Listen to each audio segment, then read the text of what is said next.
We went from 7,000 followers to 100,000 followers in a week.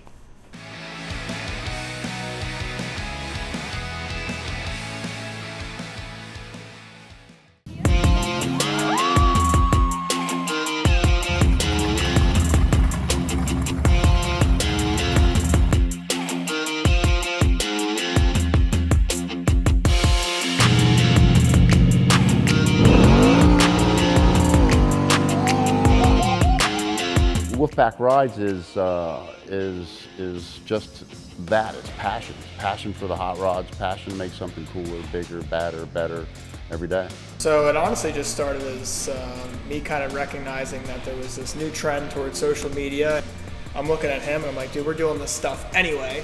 We should be trying to capture some of this and put it online and see how it does. I think in the beginning I got started, I thought it was going to be easier than it was, right? It sounds easy, just go out, make a couple videos and post them online and you'll be famous because you have a cool car, and it just didn't happen like that. It took us, I would say, about 5 years really to start to get traction, and then it was one video that actually, it was Eleanor, went viral, but on someone else posted a video of Eleanor just backing up, and on TikTok it went viral. We went from 7,000 followers to 100,000 followers in a week. And I was like, dude, like this is gonna happen. Like this actually, like the people, they want to see this content, because we weren't sure. We were like, is there a place, do people want to see modified muscle cars? Are they gonna watch it enough? Hell yeah.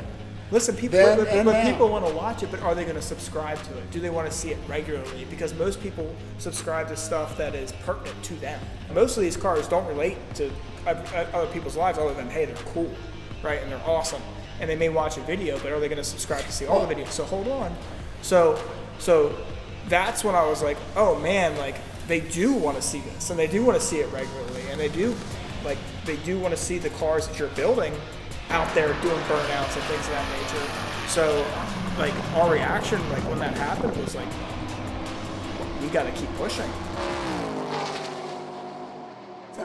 He comes to you and says, Pop, I have this idea. I'm going to film this whole thing and make you an internet star.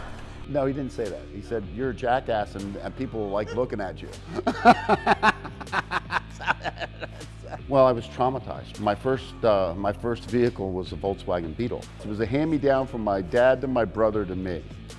It didn't stop, it didn't go, it didn't run heat, and damn near killed me just about everywhere I went. And I drove it like that. If your first experience was so terrible, how did you get a passion for cars? Well, I wanted something that would run and go fast and brake and do all those things. And of course, back then it was Friday nights at the circuit. You'd drive around on a loop chasing down chicks.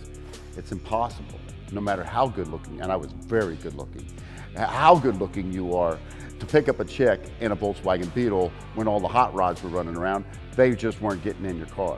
So, the next thing was I wanted girls, and that was really the whole point of the car, was to get girls, so you had to have something cool. Well, then the cool cars became addictive, and I ended up liking the cars better than the girls. So my next car was a Pontiac, and you probably won't know this car unless you actually look it up, but it's a Can-Am, Pontiac Can-Am. It has a huge back seat. So that was the first allure, and then it had something shaking out of the hood. That was the second allure. Yeah, well, I'm essentially retired for the most part. I put in my 2 cents and disrupt everything once in a while, and then they kick me out. The truth of it is that it went from passion first, business first, which was I made my living turning a wrench on this older stuff back in the day, and then switched professions, went into building houses and things, and then had the passion in the evenings for the cars, which then gave me therapy, for building houses. So the therapy is that you're one-on-one with the car and you're creating something, and at the end of the day you just look back and you can see what you've done, and it's pretty awesome. And then when it you turn a light switch on in a car and the lights light up, it's like it's a miracle every time. So I consider working on these cars art. When I look at them, I sit here and I'll look at them at night, and I'll look at them and I'm always thinking of how to improve them. little piece at a time. It looks like I'm working on one, but I work on all of them constantly, just doing a little updates and things that make them more friendly, right? And to me, it's art. And when someone else that views the art appreciates it, it makes me feel amazing. If your key is up here, you got to do that. You got to unbuckle to go grab your key, even if it's on the column.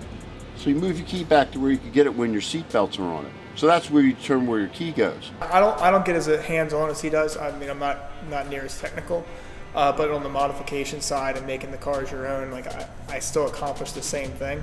I work with him and like we pick out colors and stuff together. We kind of have different, I would say, different roles to kind of accomplish some of the builds, and it tends to work out really well. He has a great eye. He really does. He can really put, he picked the interior out for his car. He picked the interior out for my car and put the colors together and made them work. And then, once he goes and says, hey, what about this? And then I look at it, I'm like, yeah, that's it. That's what I was looking for, So he's really good in that aspect of it. And, he has a natural eye of, hey, this looks good with this, and this is what you should do, without having some, swatches and crap and all that stuff laying around. And he's never led me wrong. We've had a great relationship surrounding cars since I can remember, and it's just been absolutely incredible. And I love the whole experience, and I enjoy the passion, I enjoy the creation. He does a great job with the computer, the tuner, and all the technical stuff around the cars. And he's an awesome human being, and I enjoy having him around. But more importantly, he's really good with all the stuff that I'm not. And I can nut and bolt the thing to death. But if it comes to like tuning it and whatnot, we'll go to we'll go to a place and tune it, and then we'll go out and drive it on the street, which everyone knows it's a little bit different, And yeah, he does a huge amount of the technology stuff. Yeah, I mean, I would say that my primary role though is still it's more getting him to talk. I'm pulling the content out of him. I'm getting the cars on camera. I'm making sure that the good shot. I mean, you guys know you do this. It's not. Imagine trying to film a 1,300 horsepower car going down the road and knowing that you can't miss the shot, right? and we're doing that stuff consistently, and then it's also just making sure that, hey, look, whatever we're filming, whatever we're posting, it's what people want to see. Our end goal is just to continue to grow, to continue to reach more people, to continue to share this passion, and eventually have it to the point where, our social media is helping us do crazier stuff. Right. And build crazier cars and do crazier events and just and just continuing to take it to the next level. And for as long as you can, you think you're always going to be father and son doing this together? Yeah. As long as he keeps me, He keeps reminding me, he's like, I'm the talent. He's like, I'm the talent. Everyone wants to see me. I'm like, I don't know if you're the only talent at all. I think people want to see the cars, but we debate that a lot. I've been doing a lot of squats. I've been catching pictures of my butt, and it's getting better. So, I think that's the draw right now. He thinks it's the cars. I think it's no. the I mean, butt. to answer your question directly, I mean that's why we're doing it. Is because it's father-son time. That's why we started doing it. It gave us a reason to go out there and spend more time together, and it's been great.